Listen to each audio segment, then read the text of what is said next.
আমি আরেকটা ইন্টারেস্টিং জিনিস দিয়ে শেষ করব, সেটা হচ্ছে দেখেন মানে মানে কত বড় চোর আমরা বানানোর জন্য একটা রাস্তা করে দিচ্ছি। আমাদের আসলে সবার যে এই জায়গায় মানে সচেতন হওয়া দরকার। দেখেন আন্দোলন করলে আমরা দেখেছি যে গত অন্তর্বর্তীকালীন সরকারের সময় 16 মাসে 2000 আন্দোলন হয়েছে না? আপনারা দেখেছেন, আপনারাই তো কভার করেছেন।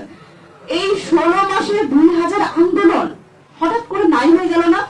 আপনারা খেয়াল করেছেন? আন্দোলন কিন্তু নাই। তার মানে দেখেন, এটা আপনারা সবাই মনে মনে এটা বলতেছেন, আমি জানি। সেটা হচ্ছে যে আন্দোলন তাহলে কারা করিয়েছে, এটাও যে আসলে রাজনৈতিক পেছনে একটা রাজনৈতিক উস্কানি ছিল, এটা তো আমরা বুঝি।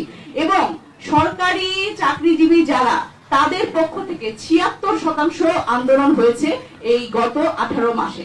সুতরাং আমি বলতে চাই যে সেই সময় এই অন্তর্বর্তীকালীন সরকারের পক্ষ থেকে এই আন্দোলনগুলোর ক্ষেত্রে তাদের এক ধরনের তারা অধ্যাদেশ নিয়েছিল। সেটা হচ্ছে যে তারা বলেছিল যে সরকারি চাকরিজীবী তারা যদি আসলে আন্দোলনে যায় তাহলে 28 কর্মদিবসের মধ্যেই তাদের সরাসরি বরখাস্ত করবার একটা আইন তারা করেছিল।